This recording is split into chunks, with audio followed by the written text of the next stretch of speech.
Bonjour peuple de Dieu, bonjour frères et sœurs, c'est une autre journée que l'Éternel a faite. Nous allons nous y réjouir et avoir de la joie. Et je voudrais vous remercier pour tous ceux qui sont abonnés, pour tous ceux qui regardent les vidéos. Vraiment, vous m'aidez beaucoup, vous participez à la dissémination on parle de Dieu, on échange et vraiment je vous remercie.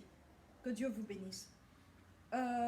Je voudrais vous parler de la situation qui est en train de prévaloir actuellement dans le monde, partout dans le monde.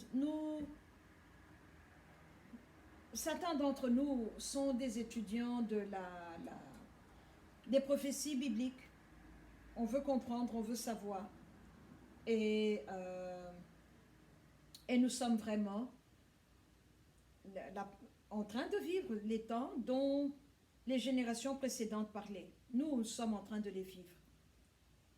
Je ne suis pas de ceux qui aiment mettre des dates et des périodes, mais on est dans une période où, si on ne fait pas attention, moi, je serai en vie quand le Fils de l'homme va revenir.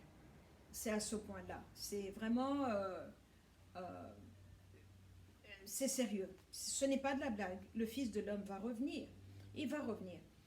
Et mais entre-temps, j'aimerais vous parler de la façon dont les enfants de Satan sont en train de bouger et de faire du mal ici sur Terre en faisant des incantations.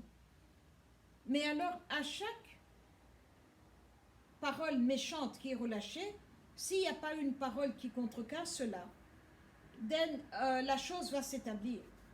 Alors, vous avez des personnes qui sont en train de dire, depuis que ce Covid-19 a commencé, à parler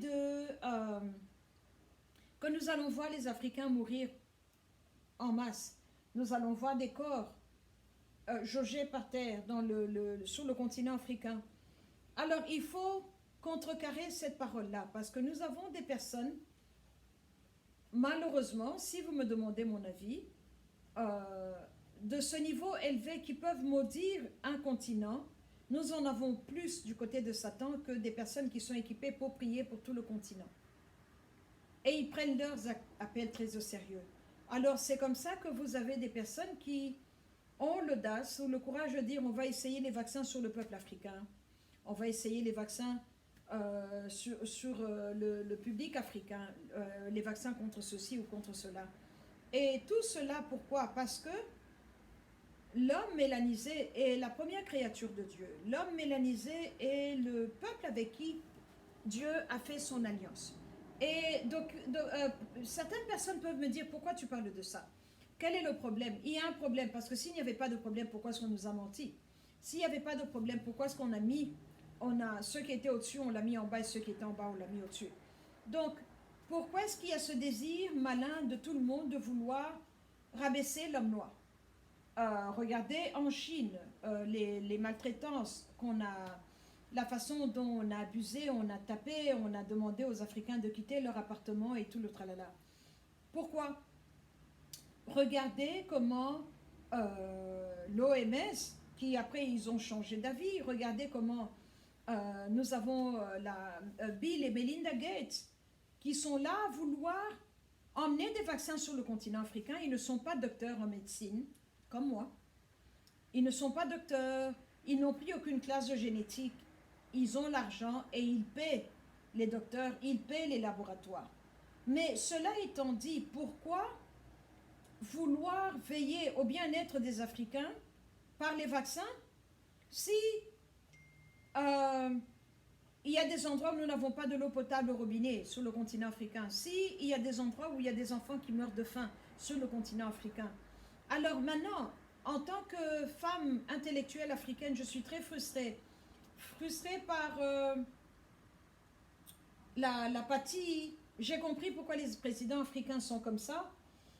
Ils sont choisis pour la plupart des cas par l'Europe, par des loges maçonniques qui choisissent un élément qui est maçon, donc on a une main noire mais qui a un gant blanc au-dessus et c'est lui qui dirige. Et très peu sont là pour l'évolution et le bien-être du peuple africain. Alors, ça c'est le premier point, parce qu'ils ont adhéré à des loges occultes et ils sont en train d'obéir aux desiderata de leurs grands frères. Mais l'occultisme comme tel est venu de l'Afrique, elle vient de l'Égypte, elle a été créée là. Alors quand Alexandre le Grec, celui que l'histoire a enregistré comme Alexandre le Grand, est venu à Alexandrie, il a pris tous les livres importants, il les a emmenés en Europe. C'est comme ça que les Européens ont étudié l'occultisme créé par les Africains et ils l'utilisent contre nous, parce que Satan avait eu ce qu'il voulait. Donc comme l'homme noir a été créé par Dieu, l'homme noir est celui qui a l'alliance avec Dieu. Par homme noir, je veux dire homme brun, mélanisé. L'homme brun est celui qui est le propriétaire de la terre. Alors, il faut diminuer la présence de Dieu parce qu'il nous a fait à son image et à sa similitude. Il faut diminuer nos nombres pour qu'eux puissent augmenter parce qu'eux sont illégaux.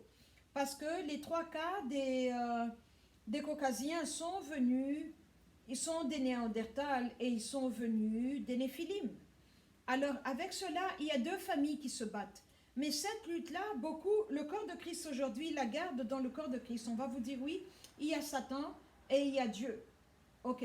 Ceux qui sont un peu plus profonds vont vous parler de reptiliens, de cananites, de personnes au sang bleu, de personnes ceci, et ça s'arrête là.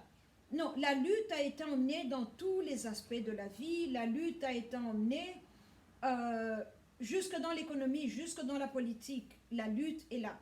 Alors c'est comme ça que vous voyez qu'il y a un acharnement contre le continent africain. Le continent africain est 2 fois plus grand qu'on nous l'a dit à l'école. Le continent africain a toutes les richesses du monde. L'homme a été créé sur le continent africain.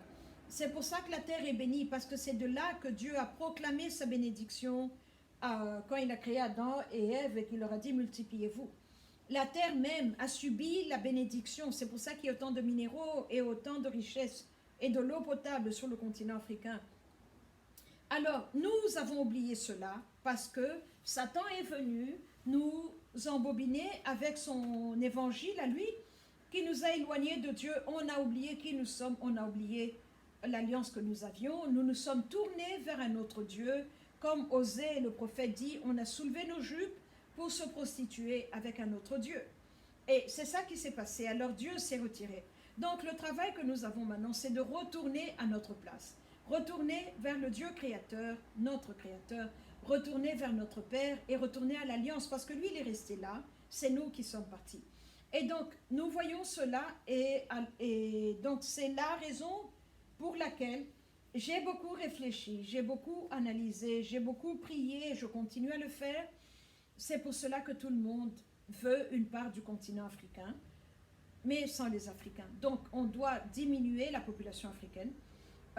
Et regardez partout est-ce que les Africains ont été emmenés de gré ou de force. Là où ils sont partis volontairement. Regardez comment on essaie de les tuer, on essaie de les ramener en bas, on les met en prison. On est là, il y a un programme, il y a un agenda qui est là pour diminuer le peuple africain. Alors maintenant, nous devons retourner au Dieu de notre création. Nous devons retourner en arrière. Et c'est comme ça que nous allons sortir de cette situation. Parce que c'est une situation qui est très sérieuse. Alors maintenant, il faut que ceux qui prient puissent prier et proclamer, établir la volonté de Dieu. Que ceux qui peuvent travailler puissent travailler. Mais le problème qui est là, c'est que les Européens, en utilisant les présidents qui sont maçons, sont sûrs que le continent ne doit pas être développé. Et comme ça, le continent va être utilisé comme un outlet, là où on va aller vendre les produits défectueux qui viennent de la France. La France n'est pas fait des choses, je me rappelle, on avait des Peugeot, au bout de 6 mois, il fallait sortir par le coffre parce que les boutons n'ouvraient pas. Regardez la qualité des produits que la Chine emmène sur le continent africain. Donc, l'Africain doit se comporter différemment. Pourquoi? Parce qu'on est là à la table des nations. À la conférence de Berlin, on n'était pas là. Tout le monde a parlé pour l'Afrique, sauf l'Afrique. Ils ont découpé la carte que nous avons sans nous consulter. Ils n'ont pas fait attention à quel peuple sont-ils, avec quel peuple on nous a mis dans des républiques, de gré ou de force. Alors maintenant que nous savons que nous pouvons aller au Dieu de notre salut, que nous pouvons aller vers notre Père, nous devons prier maintenant, nous impliquer dans les affaires africaines parce que c'est notre terre, parce que c'est notre territoire. Nous devons faire la pression sur nos présidents que si ça les amuse de s'accoupler avec les Européens dans le contexte de la phallocratie ou dans le contexte de ceci, cela, mais ils doivent développer nos terres, ils doivent développer nos villes parce qu'on ne peut plus s'asseoir et dépendre que notre alimentation vienne des Libanais ou des Indiens. On ne peut pas tolérer cela. Parce que les uns nous prêchent dans la nourriture avec leurs dieux multiples, ils nous souillent. Les autres ne nous traitent pas bien, je parle des Libanais. Parce que si je partais au Liban aujourd'hui, on ne va pas me faire de la place. Avec ma peau, telle que je suis, on ne va pas me laisser de la place. Alors pourquoi laissons-nous de la place aux Libanais sur le continent africain? Quand je regarde la façon dont tout le monde traite les Africains, mon devoir maintenant est de réveiller les Africains qui sont sur le continent africain et leur faire part de la souffrance que les Africains subissent chez les autres. Et alors avec ça, nous devons avoir une politique de réciprocité. On ne peut pas laisser les Chinois venir comme des rois, les Libanais, les Européens ou qui que ce soit, les Indiens venir comme des rois. Ils ont un système de caste, ils ont un système qui est très raciste. Ils ne sont pas là pour nous aider, ils sont là pour prendre de nous pendant que nous sommes en bas. Alors si nos présidents s'amusent à faire cela, nous devons changer de politique, nous devons changer de façon de faire parce qu'on ne peut plus continuer. On ne peut plus continuer et voilà le message que je voulais partager avec vous. On doit se réveiller, on doit prendre conscience, savoir ce qu'on amène à la table des nations, savoir ce que le continent africain a, savoir ce que le continent africain est. Et alors maintenant, marcher la tête haute. On ne peut plus marcher la tête en bas comme si on demandait une faveur, comme si on demandait une place. Je sais ce que l'Afrique emmène et nous devons nous comporter en conséquence. Nous devons nous réveiller, nous devons demander le respect, demander la dignité. Nous devons passer des lois sur le continent africain qui vont protéger l'ouvrier africain, préserver l'ouvrier africain, qu'il soit traité avec dignité. On ne peut pas être esclave sur le continent africain. Nous devons demander à la Chine d'arrêter d'envoyer des travailleurs chinois sur le continent africain. Si vous voulez venir sur le continent africain, vous devez entraîner la main-d'œuvre africaine, apprendre aux Africains comment travailler. C'est comme ça que nous allons nous élever, c'est comme ça que nous allons aller de l'avant. Dieu a donné cette richesse et cette terre aux Africains. Alors nous devons veiller maintenant à qui la naturalisation, parce que je vous assure, je vous garantis que nous avons des Chinois, des Indiens, des personnes d'autres couleurs qui ont pour but de se naturaliser, de se marier, de s'accoupler aux Africains, produire une race mixte, utiliser les mixtes comme pied à terre, entrée, et un jour on se réveillera, on aura des présidents africains, chinois, indiens noirs, ceci, cela. On ne peut pas se permettre d'arriver à cet endroit-là. Ça sera un deuxième apartheid, ça sera une deuxième vague d'esclavagisme et nous devons refuser cela. Moi, je le refuse et je viens partager ceci avec vous, mes frères africains. Nous devons nous réveiller, nous devons faire attention et nous devons imposer un autre rythme, une autre façon de faire parce qu'on ne peut pas. On ne peut plus continuer comme ça. Le monde évolue, tout le monde évolue, tout le monde se développe. Alors, à quand le tour de l'Afrique? À quand la population africaine? Et voilà ce que je voulais partager avec vous. C'est un sujet qui me tient à cœur, comme vous pouvez le voir. Je ne veux pas m'emporter. Mais nous devons nous réveiller, nous devons changer la façon de faire. En Afrique, je ne dois pas marcher sur la pointe des pieds comme si je demandais une faveur. En Afrique, c'est intolérable que les étrangers viennent, ils cultivent, on achète la nourriture chez eux, ils emportent la nourriture chez eux. Ils construisent des maisons, je suis locataire chez eux. Ils créent des compagnies, je suis travailleur chez eux. À quand l'émancipation de l'Afrique? À quand l'élévation de l'Afrique? À quand est-ce que les Africains vont lever la tête et marcher la tête haute sur le continent? Et je dis, pour l'Afrique, faites-moi la place à la table des nations. Une grande place, pas une petite place. Une grande place selon la contribution de ce que l'Afrique a.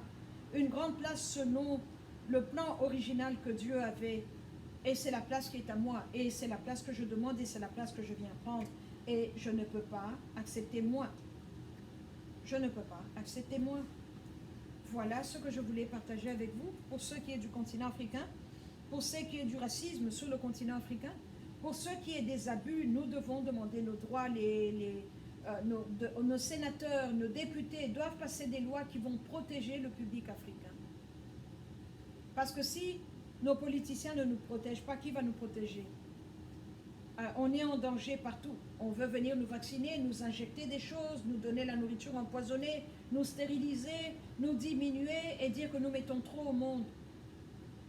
Mais il y a un Dieu qui existe, il y a un Dieu qui nous a créés. Et c'est le temps de l'Afrique. C'est le temps de l'Afrique. Ça me rappelle dans le livre d'Exode, quand Joseph devient le numéro 2 du royaume d'Égypte, et qu'on dit qu'un jour un pharaon est venu au pouvoir, celui-là n'a pas connu Joseph.